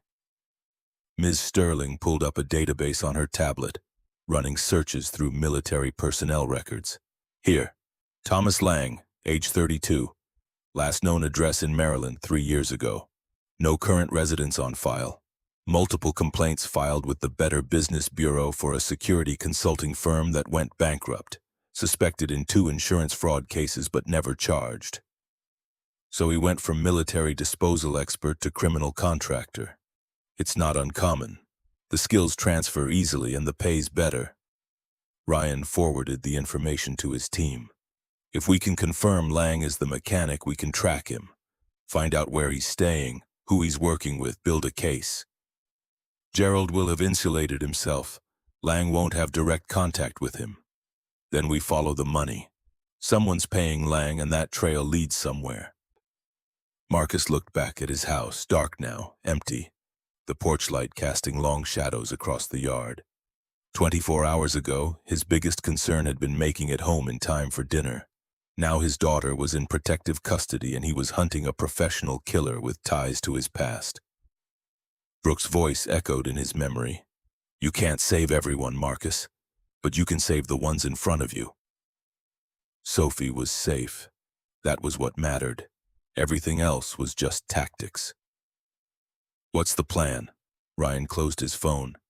We go back to headquarters, review everything we know about Lang, build a profile of his methods, his patterns, figure out where he'll hit next and get there first. And Gerald? We put pressure on him, make him think his operation is falling apart, force him to make mistakes. That could accelerate his timeline, or it could make him sloppy. Either way, it's better than sitting around waiting for the next attack, Miss. Sterling walked to the Escalade and opened the door. Then let's stop wasting time. They drove back to Sterling Defense in silence, each of them processing the shift in circumstances. The investigation had moved from defensive reaction to active pursuit. Marcus found himself slipping back into old patterns of thought, threat assessment, contingency planning, the mental chess game of predicting an enemy's next 3 moves. It felt good, and that scared him more than he wanted to admit. The conference room had transformed during their absence. Ryan's security team had set up workstations, pulled files, mapped out timelines on whiteboards. 3 analysts were already deep into background checks on every employee who'd had access to Ms. Sterling's vehicle over the past month. Ryan pointed to a timeline spanning the wall. Gerald was arrested 8 months ago, posted bail 6 weeks later. Since then, he's been confined to house arrest with strict communication monitoring. But here's where it gets interesting. He tapped a series of dates. 3 months after his release, a shell company registered in Delaware purchased property in Chesterfield County. Industrial warehouse paid in cash. 2 weeks later, that same company hired a security consulting firm to provide asset protection services. Guess who owns that consulting firm? Thomas Lang. Through 6 different layers of corporate structure, yes. But it all traces back to him. Gerald's been building this operation since the day he made bail. He knew Catherine would testify. He knew he'd need a way to stop her, and he had the resources to make it happen. Marcus studied the timeline, looking for gaps and patterns. What about communication? If Gerald's under house arrest with monitoring, how's he coordinating with Lang? Lawyers, they have attorney-client privilege, which means their communications can't be monitored or used as evidence. Gerald's legal team includes 8 attorneys. Any one of them could be acting as a courier. So we can't intercept their messages or trace their calls. Not legally. But we can watch Lang, track his movements, see who he meets with. One of the analysts looked up from her computer. Sir, I've got something. Thomas Lang used a credit card at a hardware store in Chesterfield yesterday. Purchased electrical wire, industrial adhesive, and a pneumatic drill. Building another device.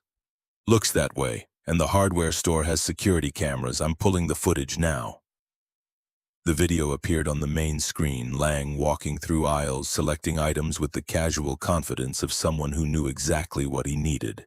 He paid cash, but used a credit card for the initial purchase, probably not realizing the transaction would be flagged. Marcus leaned closer to the screen.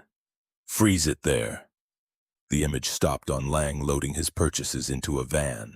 Not the same white cargo van from the gas station footage, but a dark blue panel van with commercial plates. Can you run those plates? The analyst's fingers flew across her keyboard. Registered to Apex Logistics, fleet vehicle. They have 46 vans registered under that company. So Lang's using a commercial fleet to blend in. Smart, nobody notices delivery vans. Ryan made a note. We'll put surveillance on Apex. See which van Lang's using and track its movements. He'll switch vehicles once he knows we're looking. Then we make sure he doesn't know. Ms. Sterling had been quiet through all of this, watching the investigation unfold with the intensity of someone whose life depended on its success. When she finally spoke, her voice carried a weight Marcus hadn't heard before. I should have seen this coming. Gerald always talked about contingency plans, multiple backups for every scenario. I thought it was just corporate paranoia. Turns out he was training himself for exactly this situation. You couldn't have predicted he'd try to kill you, couldn't I? I destroyed his career, took everything he'd built and burned it down. If someone did that to me, I'd want revenge too. Wanting revenge and committing murder are different things. Are they? Or is it just a matter of how far you're willing to go? She turned away from the screens. I've made a lot of enemies building this company. Stepped on people, destroyed competitors. Gerald's just the first one to actually do something about it. Marcus heard the self-recrimination in her voice. The guilt of someone who'd built an empire and never stopped to count the cost. He understood that feeling. He'd been so focused on doing his job in Afghanistan, on being the best engineer in his unit, that he'd forgotten the people depending on him had lives beyond the mission. Brooks had tried to tell him in the weeks before he died, slow down, take time to breathe, remember why we're here. Marcus hadn't listened, and Brooks had paid the price. Gerald's responsible for his own choices. Marcus kept his voice gentle but firm. You didn't force him to steal. You didn't force him to hire an assassin. Those were his decisions, and he owns them. But if I'd been more careful, if I'd caught the embezzlement earlier, then he'd be in prison and this wouldn't be happening. Or maybe he'd have found a different way to hurt you. You can't control other people's evil. You can only stop it when it shows up. Ryan's phone buzzed for what felt like the 100th time that night. He answered, listened for a moment, then his expression changed to something Marcus recognized immediately. The look of someone receiving news that changed everything. Say that again, slowly. He grabbed a pen and started writing. Uh-huh. And you're certain? No possibility of error? A pause. Right. Send me everything you have, now. The call ended. Ryan looked at Marcus and Ms. Sterling with an expression caught between triumph and dread. Thomas Lang isn't working alone. Forensics found a second set of tool marks on your brake line. Different technique, different implements. We're dealing with at least 2 mechanics. The implications hit Marcus like cold water. A team, at minimum. And if Gerald assembled a professional team, that means this operation is bigger than we thought. More resources, more planning, more ways for it to go wrong. Ms. Sterling sank into a chair. How many people does he have? We won't know until we find them. But standard protocol for an operation like this would be 3 to 5. 1 coordinator, 1 technical specialist, 1 surveillance. Maybe a driver and a backup. Ryan pulled up a new file on the screen. I've requested access to Gerald's phone records through his lawyers. It'll take a warrant, but we should have it by morning. That's too late. Gerald said Monday morning. That gives us... Marcus checked his watch. 48 hours. Then we move faster. One of the analysts raised her hand. Sir, I think I found our second mechanic. She pulled up DMV records showing a woman in her late 20s, dark hair, unremarkable features. Angela Porter, former Marine Corps mechanic, served in Iraq from 2015 to 2019. Dishonorable discharge for theft of military property. She sold spare parts on the black market to Iraqi contractors. Let me guess. She and Lang knew each other. Same battalion, overlapping deployment dates. They probably worked together. Marcus felt the tactical picture coming together. 2 disgraced military mechanics with complementary skills. One specialized in explosives, the other in vehicles.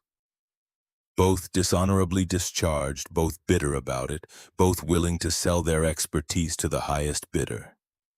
If Porter's working surveillance, she'd need a position with a clear view of Catherine's movements, somewhere she can watch without being noticed. Ryan was already pulling up building schematics. Sterling Defense has 58 companies in our building. Any one of them could be a front. Or she could be working nearby. Coffee shop, parking garage, office building with a view. Marcus studied the maps. What's across the street? Medical plaza, dental offices, optometry, general practitioners. Perfect cover. She gets a job as a receptionist or office assistant, sits at a desk by the window all day and watches everyone coming and going. No one questions it because she's just another employee. The analyst started cross-referencing employment records, checking new hires at all businesses within visual range of this building over the past 6 months. While they waited, Marcus walked to the window and looked out at the city. Somewhere down there, Angela Porter was watching. Maybe through a scope, maybe with binoculars, maybe just with patient eyes and a good memory. And somewhere else, Thomas Lang was building his next trap. And behind them both, Gerald Voss sat in his house arrest, pulling strings and waiting for Catherine Sterling to die. The complexity of it all should have been overwhelming. Instead, Marcus felt the old clarity settling over him. This was what he'd been trained for, not fixing transmissions or changing oil. Finding the pattern in chaos, seeing the trap before it closed. Got her. The analyst's voice cut through his thoughts. Angela Porter, hired 3 weeks ago as a medical billing specialist at Riverside Family Practice. 3rd floor, corner office with direct line of sight to this building. Ryan was already moving. I want eyes on that office. Full surveillance. But careful. If she spots us watching, she'll disappear. We should grab her now. Bring her in for questioning. On what charge? Working as a medical billing specialist isn't illegal. We don't have evidence tying her to the sabotage, just suspicion and military records. Marcus knew Ryan was right, but the frustration burned anyway. They'd identified 2 of Gerald's operatives and couldn't touch either one without proof. Meanwhile, the clock kept ticking toward Monday morning. Then we give them something to react to, force them to make a move we can see. Ms. Sterling understood immediately. You want to use me as bait. I want to create an opportunity where they have to commit. Right now, they're in control. They choose when and where to strike. We take that choice away by presenting a target too good to ignore. And if they take it, then we're ready, because this time, we'll know it's coming. The plan came together in the pre-dawn hours while Richmond slept.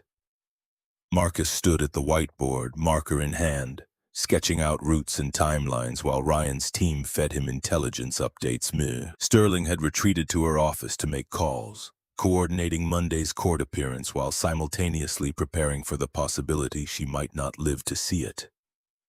The core concept was elegant in its simplicity. Stage a vulnerability so obvious that Gerald's team would have to exploit it. Ms. Sterling would leave the building through the main entrance at 8 a.m., drive her usual route to the courthouse for a pre-trial meeting with prosecutors. No visible security, no armored vehicle, just her alone in a regular sedan on predictable roads. Except none of it would be real. The decoy needs to match Catherine's build and coloring exactly. Ryan pulled up personnel files. We have 3 female agents who fit the profile. Martinez is closest, same height, same hair color. What about walking pattern, the way she carries herself? Marcus had watched enough surveillance footage to know that professionals didn't just look at faces. Gerald's people have been studying Catherine for months. They'll spot a substitute if the body language is wrong. Martinez has done executive protection for 5 years. She can mimic movement patterns. Can she do it while expecting someone to try to kill her? Because that changes everything. Fear affects posture, gait, reaction time. Ms. Sterling appeared in the doorway, coffee in hand. Then I'll do it myself. Absolutely not. Ryan didn't even look up from his tablet. That defeats the entire purpose of using a decoy. The purpose is to make Gerald's team commit to an attack on a controlled battlefield. They won't commit if they suspect it's a trap, and they will suspect if the target doesn't move exactly like me. Catherine, I've spent 20 years building this company. I know what I look like to people watching, the way I hold my briefcase, the shoes I wear, which hand I use to open car doors. Your agent can study footage for a week and still miss something. She set her coffee down with careful precision. Besides, this is my fight. I won't ask someone else to take a bullet meant for me. Marcus understood the logic even as he hated it. Decoys worked when the enemy had limited intelligence, but Gerald had months of observation. He'd know Catherine's patterns down to the smallest detail. Any deviation would trigger suspicion. If you do this, you wear body armor, full coverage, rated for rifle rounds. Under my suit jacket, it'll show. Then it shows, better alive and obvious than dead and subtle. She considered this, then nodded. What else? Ryan pulled up street maps. We'll have sniper teams on rooftops along your route. 4 spotters with overlapping fields of fire. If Lang or Porter make a move, we'll see them before they're in position. And if they use a remote device, something triggered from a distance, we sweep the route twice, once at midnight, once at 6 a.m. Any new objects, any fresh disturbances in the pavement, we investigate. Marcus traced the route with his finger, looking for choke points and ambush positions. 3 intersections stood out as obvious targets, places where traffic naturally slowed, where buildings provided cover, where escape routes branched in multiple directions. They'll hit here. He tapped the map at the intersection of Broad and Belvedere. Traffic light forces a stop. Office buildings on 3 sides give them elevated positions. And look at this. Construction zone on the east side. Perfect cover for pre-positioned equipment. We've had crews working that site for 2 months. Legitimate contractors, all vetted. Doesn't matter. All they need is 5 minutes to plant something. One crew member takes a bathroom break, another one slips a device into the construction materials. By the time anyone notices, it's too late. Ryan made notes. I'll have the site swept top to bottom. But Marcus, there are 100 places along this route where they could attack. We can't cover them all. We don't need to. We just need to make them think we can't. That's the whole point. Force them to commit to a plan while we're watching. They make their move, we spring the trap. One of the analysts interrupted, holding up a tablet. Sir, we've got movement on the Angela Porter surveillance. She just left her apartment. The screen showed grainy footage from a camera mounted across from Porter's building. A woman matching her description climbed into a Honda Civic and pulled into early morning traffic. The timestamp read 4:47 a.m. That's early for someone who doesn't start work until 8.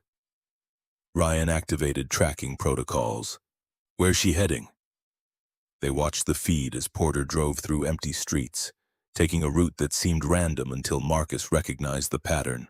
She was checking for surveillance. 2 right turns in a row, a U-turn at a gas station, a sudden stop at a yellow light, all classic counter-surveillance moves.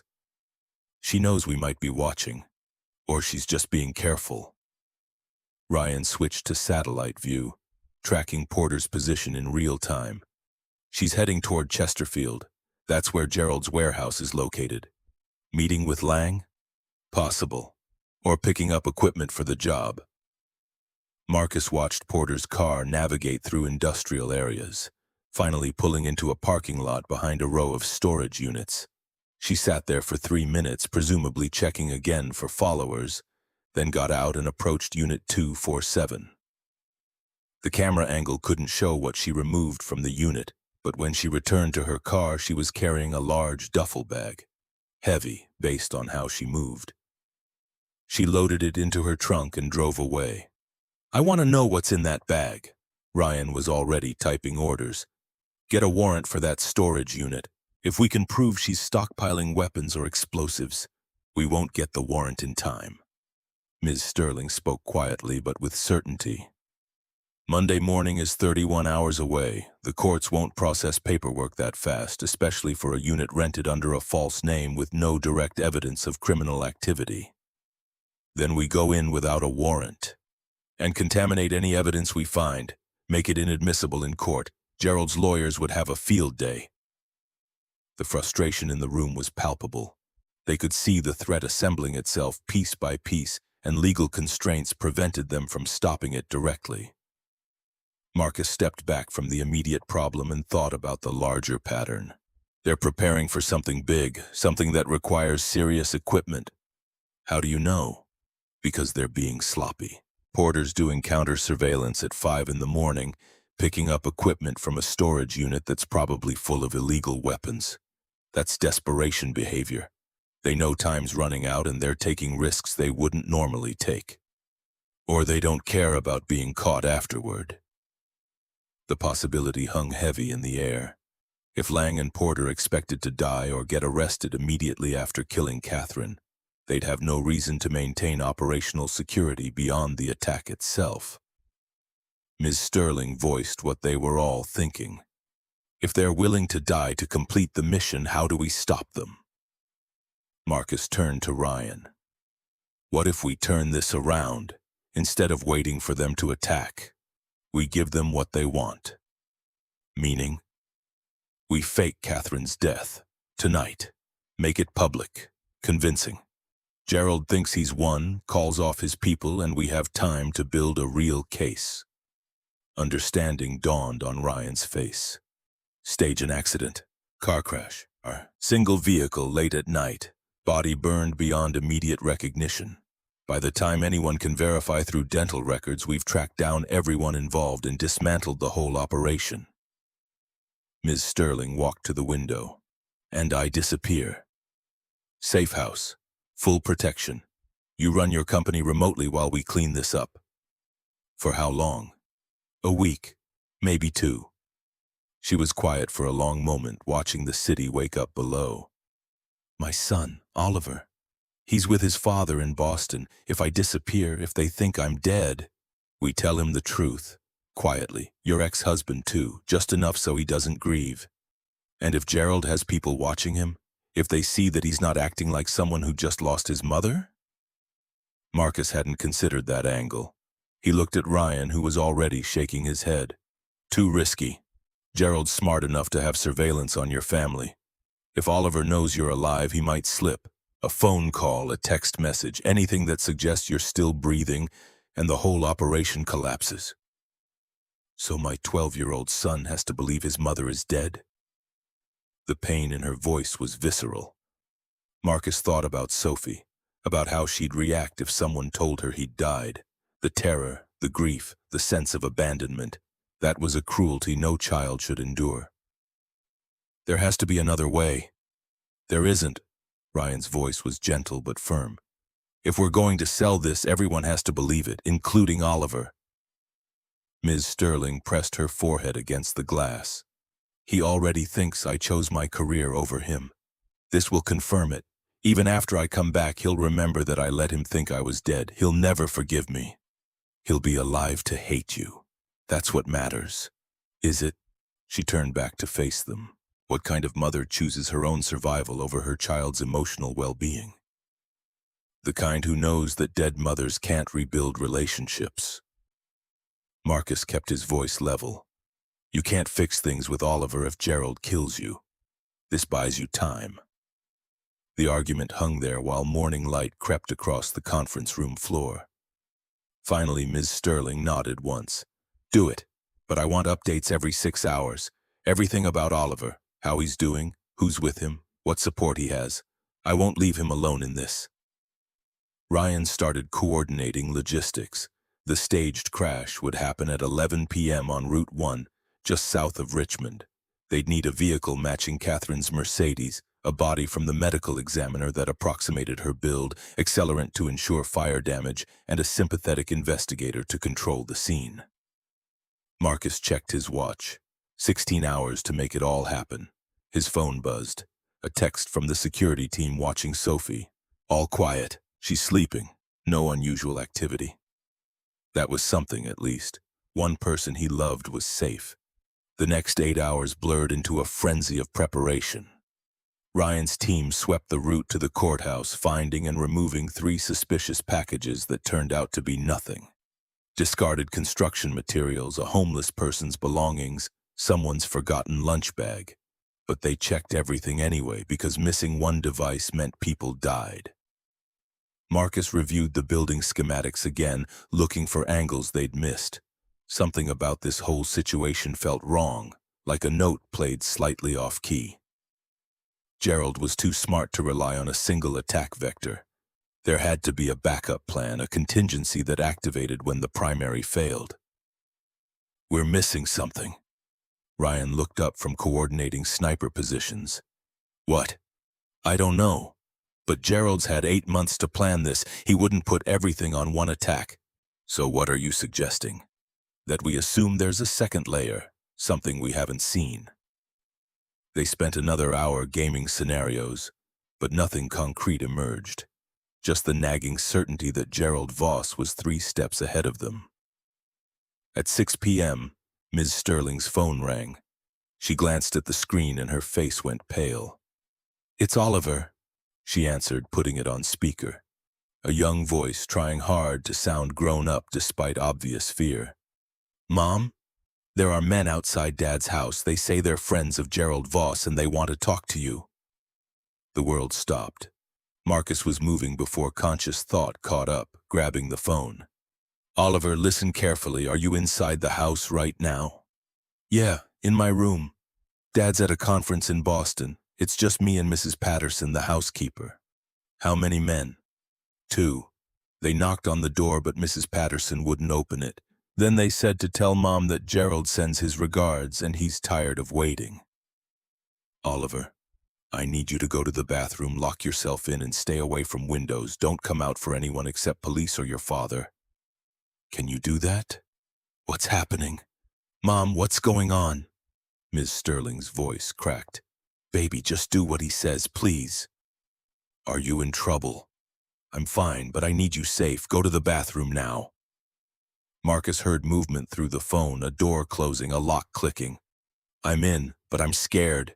I know. Stay on the line with us. Your mom's calling the police right now. Ms. Sterling was already dialing 911 on another phone, reporting an attempted home invasion at her ex-husband's address in Boston's Beacon Hill. The dispatcher promised units within 8 minutes. 8 minutes for armed men to kick down a door and take a child.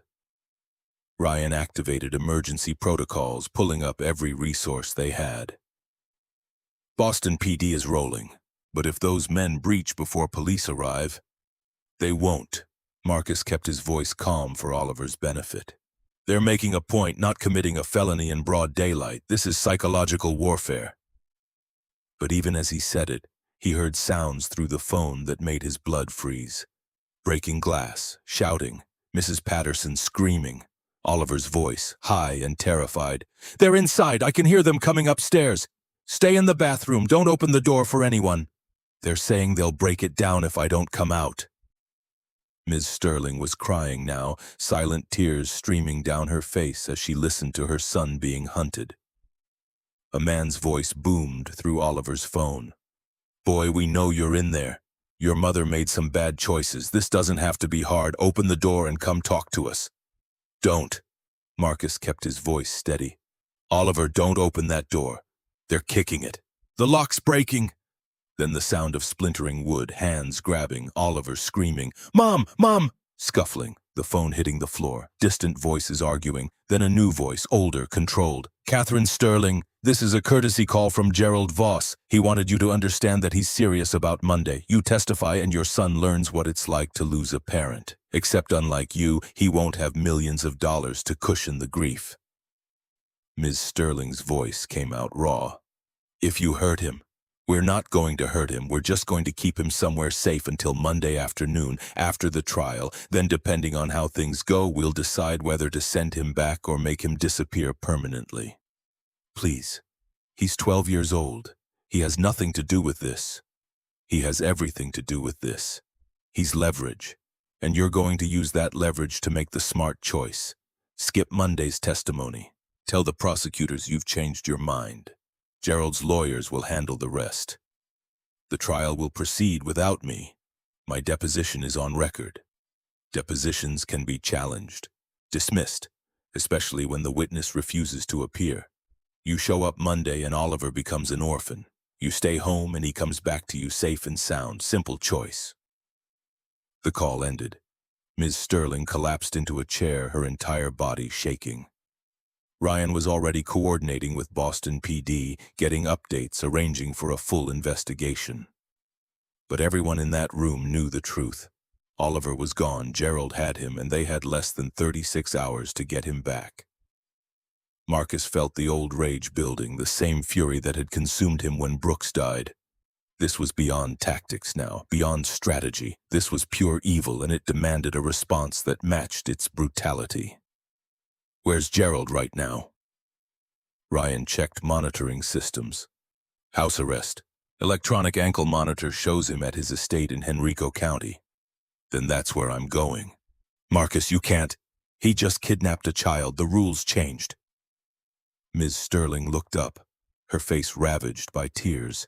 If you go to Gerald's house, you'll give him grounds to claim harassment, poison the case against him. I don't care about the case, I care about getting Oliver back alive. And what are you going to do? Beat the location out of him? He'll never tell you, he's too smart for that. Then I'll make him think I'm going to kill him. People talk when they believe their life depends on it. Ryan stepped between Marcus and the door. Stand down. We have protocols for hostage situations. FBI kidnapping response, negotiators, tactical teams. We handle this properly or we risk Oliver's life. Your protocols got us here. Gerald's been playing games with ankle monitors and lawyers while planning multiple murders. I'm done with games. If you assault Gerald, you'll spend the rest of your life in prison. Sophie will lose her father. Is that what Brooks would have wanted? The invocation of Brooks's name hit like a physical blow. Marcus stopped, breathing hard, trying to force rational thought through the red haze of fury. Brooks's voice whispered from memory. You can't save everyone, Marcus, but you can save the ones in front of you. Oliver was in front of him now, terrified, alone, held by people who'd already proven they had no limits. Every instinct screamed to act, to move, to do something instead of standing here while a child suffered. But Ryan was right. Charging into Gerald's house would accomplish nothing except his own arrest. Gerald wouldn't keep Oliver at his own residence. Too obvious, too easily searched. The boy would be somewhere else, probably with Lang and Porter moved every few hours to prevent tracking. Marcus forced himself to think tactically. If we can't get to Oliver directly, we get to Gerald indirectly. Find leverage that makes him give the boy up. What kind of leverage? His brother, Robert. Marcus turned to the analyst monitoring surveillance. Where is he right now? Last ping showed him at a restaurant in Henrico, meeting someone. Can you identify who? The analyst pulled up footage from the restaurant's security cameras. Robert Voss sat across from a woman in her 50s, well-dressed, expensive jewelry. They were deep in conversation, papers spread on the table between them. Running facial recognition now. Got her. Victoria Brennan, attorney, specializes in white-collar crime defense. So Robert's coordinating Gerald's legal strategy. Or arranging something else. Look at what they're signing. The camera angle wasn't perfect, but the documents were visible enough to make out a header. Asset transfer agreement. Ryan leaned closer. Gerald's moving money. Probably offshore accounts, shell companies. Getting ready for the possibility he goes to prison. Or preparing to disappear if this whole thing goes wrong. Marcus studied Robert's body language. Nervous. Checking his watch repeatedly, looking toward the door. He's scared. Gerald's dragged him into something way over his head. We could bring him in, offer immunity in exchange for cooperation. No. He'd lawyer up, claim he doesn't know anything, wait for Gerald's people to retrieve Oliver before he talks. Marcus thought for a moment. But we could make him think we're about to arrest him, create enough pressure that he makes a mistake. Ryan understood immediately. A fake raid. Make him panic, see if he runs to wherever they're keeping Oliver. Exactly. They spent the next hour setting it up. Ryan's team positioned vehicles near the restaurant, coordinated with local police to provide cover, prepared to follow Robert the moment he left. The operation would look like a federal task force moving in for an arrest, enough to terrify someone already on edge. At 8:47 p.m., 3 black SUVs pulled up outside the restaurant. 6 agents in FBI raid jackets climbed out, moving with practiced urgency toward the entrance. Robert Voss saw them through the window and went pale. He threw cash on the table, grabbed his briefcase, and bolted for the back exit. The surveillance team followed at a distance, tracking him through side streets as he drove with the panicked intensity of someone who believed his freedom was measured in minutes. He didn't go home. He didn't go to Gerald's estate. He drove straight to an industrial park south of the city, pulling into a warehouse that satellite imagery showed as abandoned. Except the lights were on inside. We've got him! Ryan activated tactical teams positioned around the area. Buildings surrounded, no one's getting out. Marcus was already moving toward the door. I'm coming with you. This is a tactical operation. Civilians stay back. That building probably has Oliver inside. I'm the one who knows what he looks like. You need me. Ryan hesitated, then nodded. Fine. But you stay behind the entry team. No heroics. They drove in convoy to the warehouse, tactical teams deploying in practice silence. Thermal imaging showed 4 heat signatures inside, 3 adults, 1 smaller that could be a child. Robert's car sat in the loading bay, engine still ticking as it cooled. The entry team stacked at the main door. Ryan gave the signal. They breached hard and fast, flashbangs preceding them into the space. Marcus followed in their wake, clearing corners, scanning for threats. The warehouse was mostly empty except for a makeshift living space in one corner. Camping equipment, supplies, a portable generator. And there, tied to a chair, was a boy with dark hair and terrified eyes. Oliver. 2 men stood near him, not Lang or Porter but hired muscle. They tried to run, but tactical teams cut them off, bringing them down with practiced efficiency. Robert Voss was on his knees, hands behind his head, already begging not to be shot. Marcus went straight to Oliver, cutting the zip ties binding his wrists. You're safe, we've got you. The boy was shaking, silent tears running down his face. Where's my mom? She's safe. She sent us to get you. They said she was going to die if she testified. They lied. Your mom's fine and you're going home. Oliver collapsed against him, sobbing. Marcus held the child while tactical teams secured the warehouse, arrested Robert and his accomplices, documented evidence. It felt strange holding someone else's son, but also right. This was what Brooks had meant. You saved the ones in front of you. Ryan appeared beside them. Oliver, I'm Ryan Cole. I work for your mom. We have a car ready to take you somewhere safe. I want to see her. You will, but first we need to make sure you're not hurt. Is that okay? Oliver nodded, allowing himself to be led away by paramedics. Marcus watched him go, relief and exhaustion competing in his chest. That's 2 down. Ryan was checking his tablet. Robert plus his hired help, but Lang and Porter are still out there. Not for long. Robert's going to talk. He's terrified and he just got caught in a felony kidnapping. He'll give up Gerald's entire operation to save himself. Assuming he knows where Lang and Porter are. He knows enough. Family meetings, phone calls, places Gerald mentioned. We put pressure on him and he breaks. The interrogation happened in a secure room downtown. Robert Voss sitting across from FBI agents with his lawyer beside him. But even high-priced legal counsel couldn't hide the terror in Robert's eyes. He'd gone from comfortable attorney to kidnapping accomplice in a single evening, and the weight of it was crushing him. Marcus watched through one-way glass as the interrogation unfolded. Robert claimed he didn't know anything. He was just helping his brother with legal paperwork. The men at the warehouse were security contractors. He had no idea they'd taken a child. Every word was a lie and everyone knew it. The lead agent leaned forward. Robert, here's what we have. You met with Thomas Lang and Angela Porter 3 times in the last week. We have photos. You transferred money to shell companies they control. We have the wire records. You drove straight to a warehouse where a kidnapped child was being held. We have surveillance footage of your entire route. You were just committing felony kidnapping of a minor.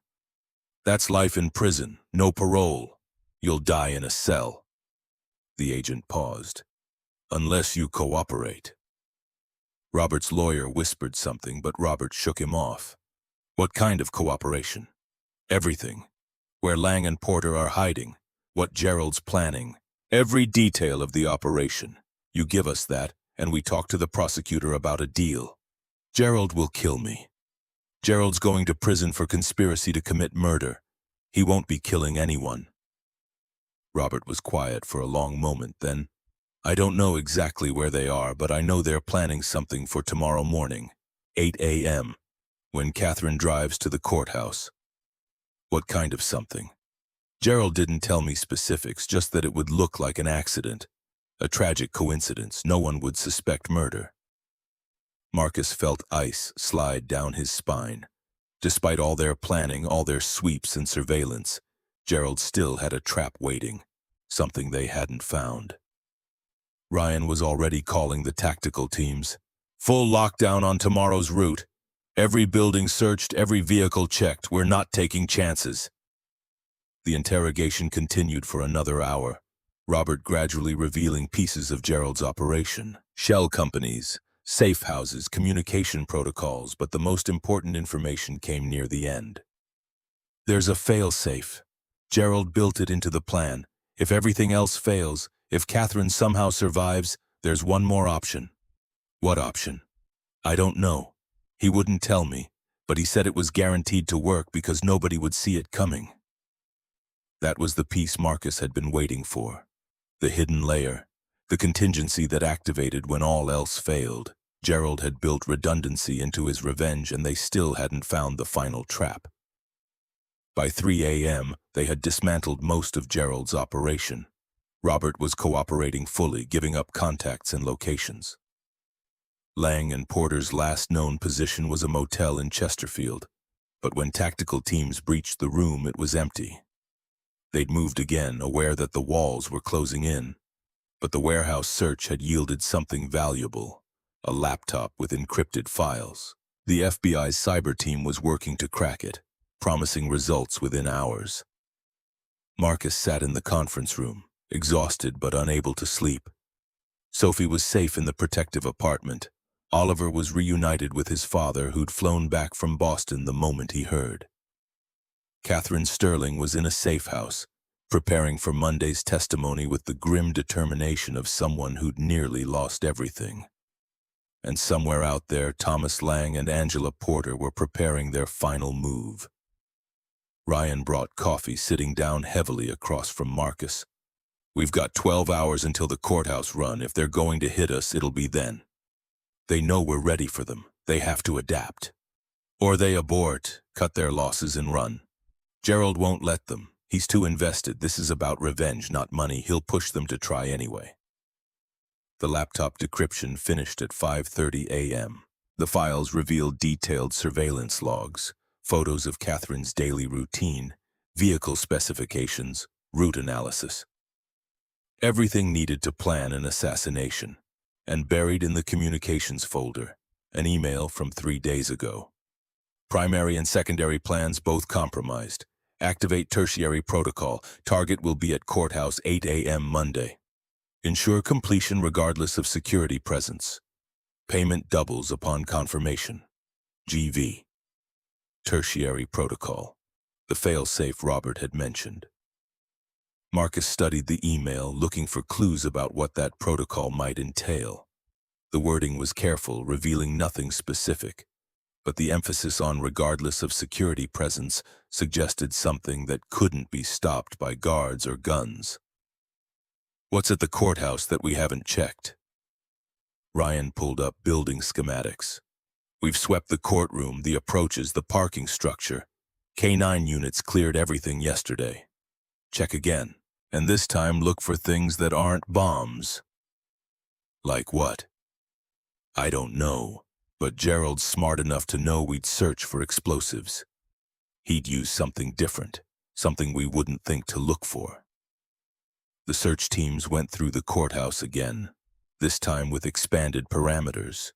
They checked HVAC systems for poison gas, electrical systems for potential fires, structural supports for sabotage, water lines for contaminants. Nothing. At 7 a.m., Marcus stood in the courthouse parking garage, watching the sun rise over Richmond. In 1 hour, Catherine Sterling would arrive for her testimony. Every possible threat had been checked, cleared, and secured. Sniper teams were in position. Tactical units were ready. The route was locked down, and he still felt like they were missing something. His phone rang. Sophie. Ba? When are you coming to get me? Soon, baby girl, just have to finish something first. You said that yesterday. I know, I'm sorry. But this is important. People's lives depend on it. People always depend on it. When do I get to depend on you? The question cut deep because it was fair. He'd been choosing strangers over his daughter since the moment he'd stopped to help Catherine. Every hour he spent hunting Gerald's team was an hour he wasn't spending with Sophie. You're right. When this is done, I'm taking a week off. Just you and me. Whatever you want to do. Real promise? Real promise. She was quiet for a moment. Okay. But Ba, be careful. I had a bad dream about you. What kind of dream? You were helping someone and you got hurt, and I couldn't reach you. Marcus felt his throat tighten. It was just a dream. I'm going to be fine. You promise? I promise. The call ended. Marcus stood there in the empty garage, wondering if that was another promise he'd have to break. At 7:45, Catherine Sterling's car entered the parking garage. Marcus watched her park, watched her step out wearing the body armor they'd insisted on under her suit jacket. She looked composed, ready, every inch the executive who'd built an empire from nothing. You don't have to do this. Marcus approached her. We can still use a decoy. We've been over this. Gerald will know. Maybe, but you'll be alive. She smiled without humor. My son was kidnapped yesterday because of me, because I built a company that made Gerald rich, then took it away when he stole from me. Oliver spent 6 hours terrified because of choices I made. That's not your fault, isn't it? I trusted the wrong person. I missed the warning signs. I built something so valuable that people will kill for it. Those were my choices. She straightened her jacket. Now I make a different choice. I face the man who tried to destroy me, and I tell the truth. Whatever happens after that, at least I'll know I didn't hide. Marcus understood. This wasn't about tactical advantage anymore. This was about Catherine Sterling reclaiming her agency, refusing to let fear dictate her actions. It was brave and stupid in equal measure, but he respected it. Then let's make sure you survive it. They rode the elevator to the 3rd floor where the courtroom waited. Security was overwhelming. Metal detectors, armed marshals, plainclothes agents positioned throughout the building. Ryan's team had created layers of protection so deep that an army couldn't penetrate them. But Marcus kept thinking about Gerald's tertiary protocol, something that would work regardless of security presence. The courtroom filled with lawyers, prosecutors, journalists. Gerald Voss sat at the defense table looking smaller than his photographs suggested. House arrest had aged him, carved hollows in his face and shoulders. But his eyes were sharp, focused, tracking Catherine as she took the witness stand. Their gazes locked across the room. Catherine didn't flinch. The prosecution began their questioning, walking Catherine through her discovery of the embezzlement, the investigation, the evidence. She answered clearly, precisely, demolishing Gerald's defense point by point. Marcus watched Gerald for reactions, looking for the moment when he'd signal his people to act. But Gerald just sat there, occasionally whispering to his lawyers, his expression neutral. 2 hours into the testimony, nothing had happened. No attacks, no threats, no disruptions. Catherine was methodically destroying Gerald's case, and he seemed content to let it happen. That was wrong. Something was very wrong. Marcus pulled Ryan aside. He's too calm. Maybe he knows it's over. We arrested his people, disrupted his plans. He's got nothing left. Or he knows something we don't. Ryan's phone buzzed. He checked it and his face went pale. Lang and Porter just entered the building, through the underground maintenance access. How? We sealed those entrances. They had credentials, maintenance worker badges, work orders. They walked right past security. Marcus was already moving toward the courtroom exit. Where are they now? Lost them on camera. Could be anywhere in the building. Evacuate. Now. Ryan started issuing orders, but Marcus kept running. Lang and Porter were professionals. They wouldn't attack the courtroom directly. Too much security, too many variables. They'd target Catherine when she left, in the corridors or parking garage. Unless the tertiary protocol was something different entirely. Marcus reached the courthouse basement, checking every room, every closet. The maintenance access tunnels branched in multiple directions, old infrastructure from when the building was constructed in the 1970s. He found the device in a utility room near the main electrical panel. It wasn't a bomb. It was a laptop connected to the building's fire suppression system, running code that Marcus recognized from his military days. A remote override, designed to trigger all sprinklers simultaneously while also activating the emergency lockdown protocols. The building would flood, doors would seal, elevators would shut down, and in the chaos with everyone trapped and panicking, Lang and Porter would have their window to strike. Marcus ripped the laptop free, severing the connection. But as he did, he heard footsteps behind him. Thomas Lang stood in the doorway, gun leveled. "Should have stayed in your garage, mechanic. It's over, Lang.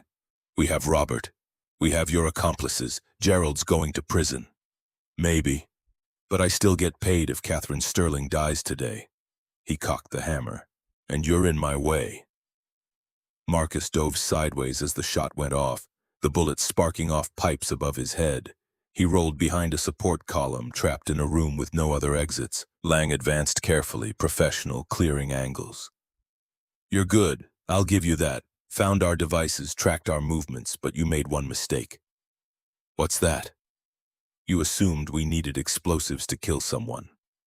Another shot, closer this time. Sometimes the simplest methods work best. Marcus looked around for anything he could use as a weapon. A wrench, a length of pipe. Nothing within reach without exposing himself to Lang's gun. Then he heard it.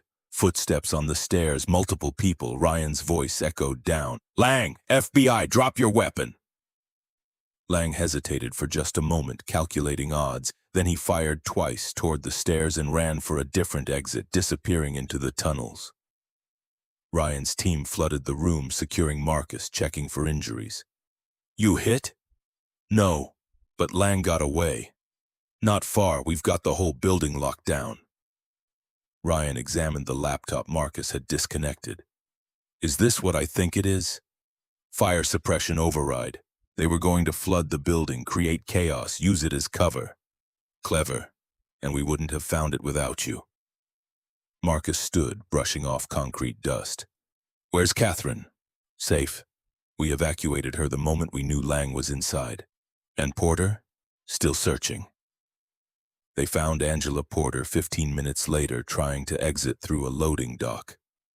She didn't resist arrest, just smiled coldly as they cuffed her. "Gerald's going to walk. You know that, right?